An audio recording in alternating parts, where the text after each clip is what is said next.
Olá, estudante do quarto ano. Sou Mônica Couto, professora de Geografia. Na aula de hoje, nós vamos continuar uma trajetória que a gente vem construindo, sobre as unidades político-administrativas do Brasil. Mas hoje, em especial, nós vamos dizer de uma forma de organizar essas unidades político-administrativas, que é uma forma de regionalizar o Brasil. Então, juntos, na aula de hoje, eu e você, nós vamos definir o que é uma região e, por consequência, o que é regionalização. Nós vamos identificar e caracterizar as 5 regiões brasileiras, aquelas definidas pelo IBGE, e nós vamos ler e interpretar mapas temáticos do Brasil. Então, para a gente começar, eu te convido a observar comigo essa representação, esse mapa, então, do nosso país. E aí, eu lembro com você conceitos que já construímos juntos. Quando a gente se posiciona frente a um mapa, existem pelo menos 2 elementos que nos ajudam a o compreender melhor. E se você se lembra, esses elementos são o título e a legenda. Então, eu chamo a sua atenção para esses 2 elementos aqui no nosso mapa. O primeiro deles, o título. O nosso mapa tem como nome Brasil, Divisão Regional do IBGE. Então, ele dá um indicativo que há uma divisão regional das nossas unidades federativas.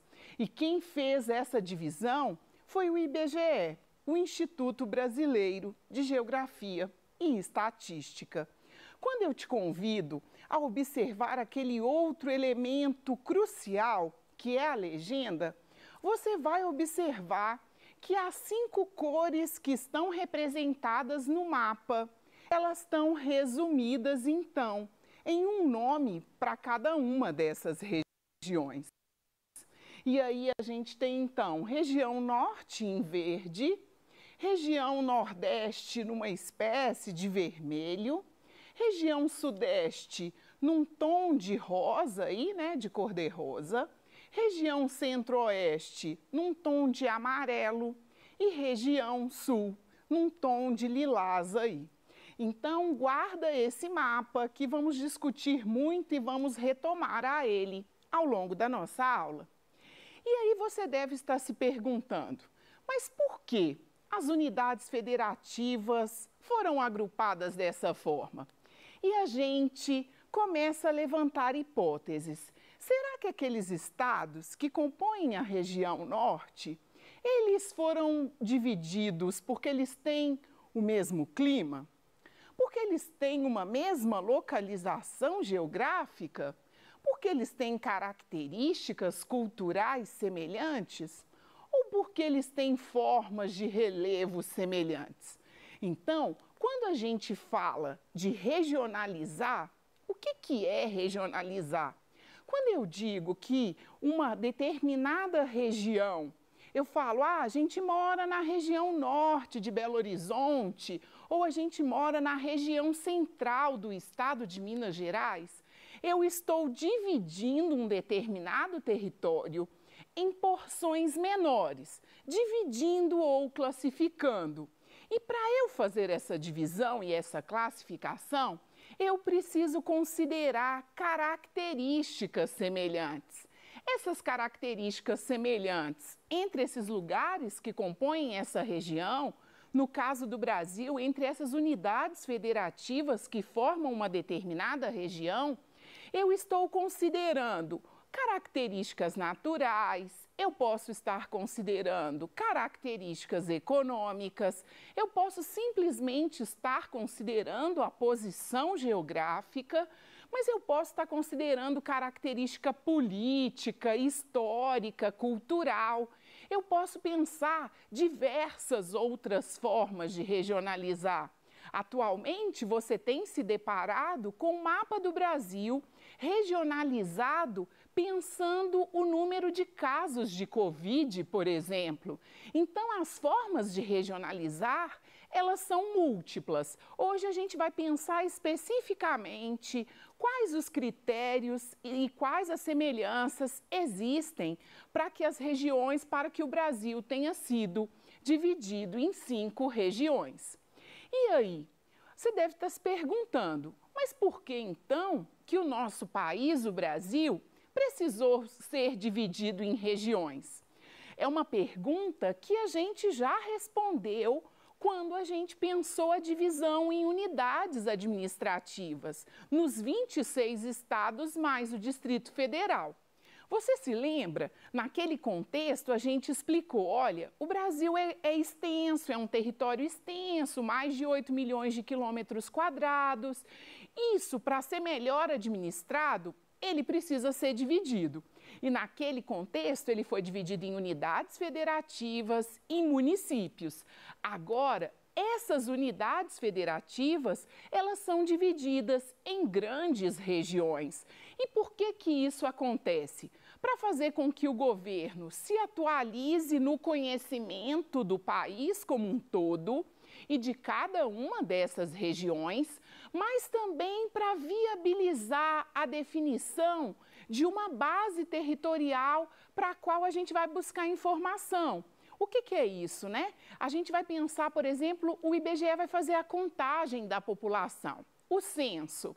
Como é que ele vai apresentar esses dados? A partir do momento que a gente tem essa base territorial, ou seja, essa regionalização, fica mais fácil a gente apresentar aqueles dados que são coletados num universo de um país tão extenso. E também para subsidiar os governos, ou seja, para dar possibilidade do governo federal, na escala de estado, das unidades federativas e na escala de município, de conhecer esse território e melhor administrá-lo. Ou seja, se a região nordeste do Brasil é uma região que sofre com o problema da seca, quando o governo federal tem conhecimento que aquela região precisa de uma atenção especial devido a essa questão que é natural, para lá vão políticas públicas diferentes das políticas públicas do Sudeste, onde está Minas, São Paulo, Rio. Então, a regionalização, ela serve para o melhor conhecimento, mas também para uma melhor administração do território.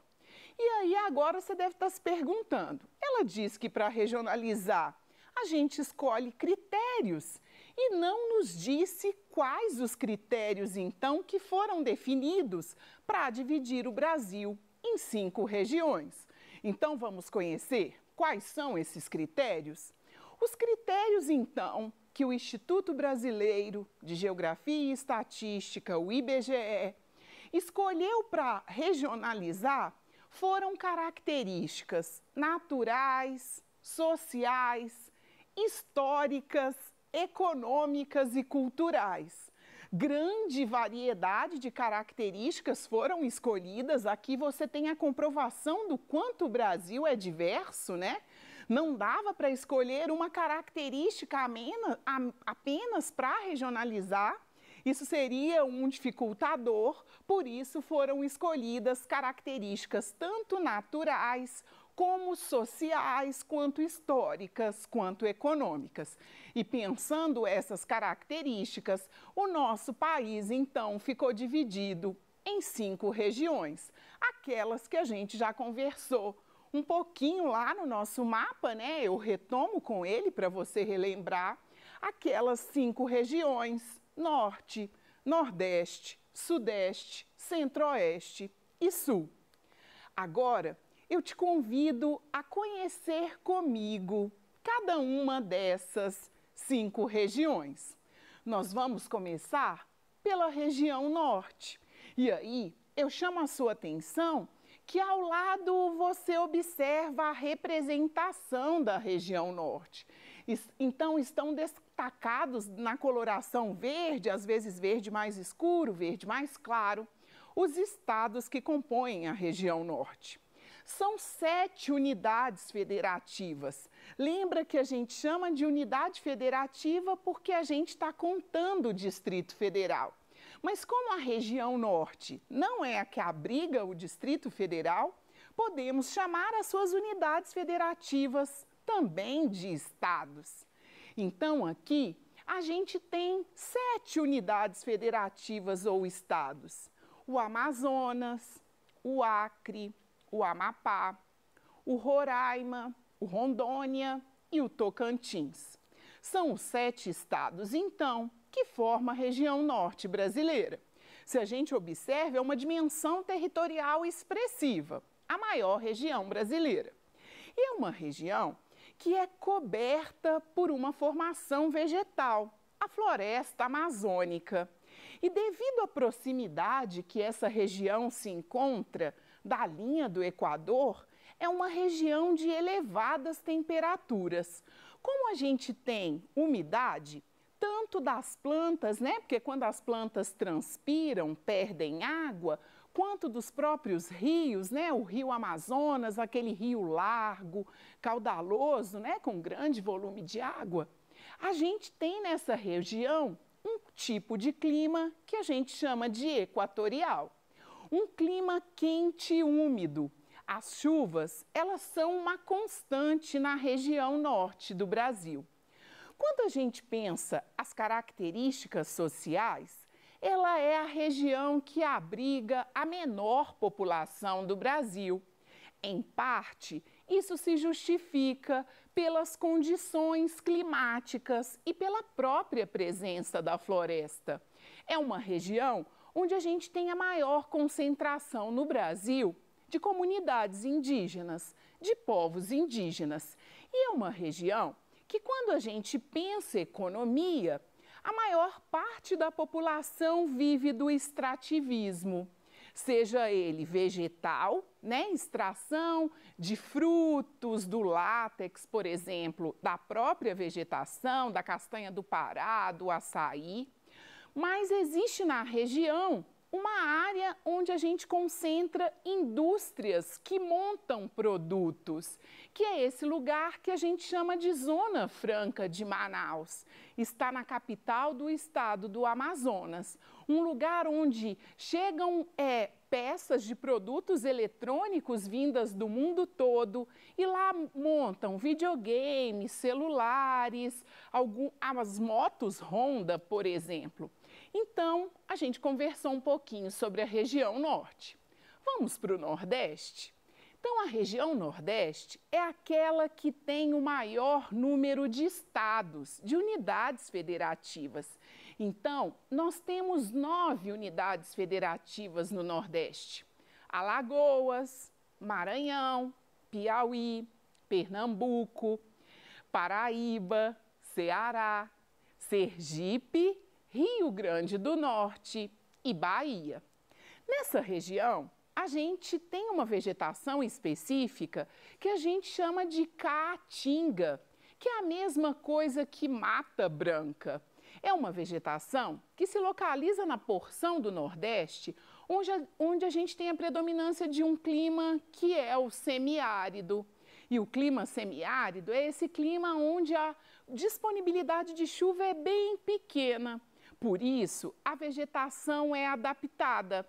A gente chama de mata branca, porque se você sobrevoa a vegetação da caatinga, como ela tem poucas folhas, você logo vê o solo. Então, a ideia de mata branca é por isso. Mas como o Nordeste tem uma porção e todos os seus estados são banhados pelo Oceano Atlântico, lá também há ocorrência de outras formações vegetais. A Mata Atlântica, que na sua maioria deu lugar às cidades. Porque é no Nordeste também onde chegaram os colonizadores. Como eles vieram, o meio de transporte eram as caravelas, e lá a gente está tratando do litoral, é a região de povoamento externo, mais antigo. Porque aí, se a gente pensa as comunidades indígenas que aqui já viviam, já existia população, mas essa população imigrante que chega no Brasil é a que se localiza e se fixa nesse território. Lá a gente tem as indústrias concentradas mais na faixa litorânea, mas temos uma variedade de atividades agrícolas, a produção de cacau, né, a própria produção de cana-de-açúcar, que é histórica no nosso país. Região Sudeste, a nossa região, onde está localizado o nosso estado, Minas Gerais. Ela é formada por mais 3 estados, além de Minas, Rio, São Paulo e Espírito Santo. É uma região que mescla formações vegetais. Então, temos o cerrado, né, essa vegetação que predomina mais na porção central do Brasil, né, essa vegetação de árvores de troncos retorcidos, esse bioma que a gente chama de caixa d'água, né, porque lá estão as nascentes dos principais rios brasileiros. E também a Mata Atlântica, bastante devastada em função da urbanização. É a região que concentra a maior população e concentra também o maior desenvolvimento econômico e industrial. A região Centro-Oeste é a região do Brasil que abriga a capital do nosso país, Brasília. Então, aqui são 3 estados mais o Distrito Federal. E é uma região muito semelhante às características naturais do Sudeste, né? É uma região onde predomina a vegetação do cerrado, estamos na porção central do Brasil, né, na área central do nosso país, e o clima é o tropical. Um clima tropical um pouco mais seco. Tem uma vegetação, né, um bioma que chama atenção, que é o Pantanal. A população não é grande e ela é uma população oriunda de outras regiões. Se a gente pensa a história do Brasil, o Sudeste se formou depois. A região Sul, ela é uma região que tem características diferentes pela posição geográfica. Ela está abaixo de uma linha imaginária que a gente chama de Trópico de Capricórnio. Por isso que você vê na televisão a incidência de neve em algumas cidades mais elevadas do sul. Então, você tem uma vegetação mais adaptada, que é a mata de araucária, e você tem uma população que foi formada por imigrantes. É o 2º maior parque industrial do Brasil e lá também tem essa agricultura moderna. Estamos dizendo, então, de Paraná, Santa Catarina e Rio Grande do Sul. Agora que a gente fez um giro pelo Brasil, eu te convido a responder comigo, descobrir comigo quais são as 3 regiões que eu estou tratando aqui. Vai aí a primeira dica. Nessa região, você pode visitar o monumento marco da chegada do colonizador no Brasil. E nela, você também pode visitar plantações de cacau. Que região é essa onde os portugueses, né, os colonizadores, primeiro chegaram? Se lembra da nossa explicação? Estamos dizendo da região Nordeste. A segunda dica, nela encontra-se os estados de maior desenvolvimento econômico, além de concentrar apenas em uma cidade mais de 10 milhões de pessoas. Qual que é a região da qual fazemos parte, né? Que concentra aí em uma cidade, que é São Paulo, o município de São Paulo, concentra mais de 10 milhões de pessoas. Estamos aqui dizendo da região Sudeste. E a última, nela encontra-se a capital do Brasil. Lembra que o Distrito Federal é um distrito localizado dentro do estado do Goiás, que compreende a região Centro-Oeste. Na aula de hoje, então, juntos comigo, você aprendeu que a regionalização é uma forma de dividir, de classificar uma determinada área, considerando critérios e características semelhantes. Você percebeu que quem fez essa divisão em 5 regiões foi o IBGE, para favorecer a administração e as políticas públicas, e as 5 regiões brasileiras são Norte, Nordeste, Sudeste, Centro-Oeste e Sul. Eu trouxe aqui um GIF para você refletir. Vamos salvar a Amazônia, vamos salvar o mundo. E até a próxima aula.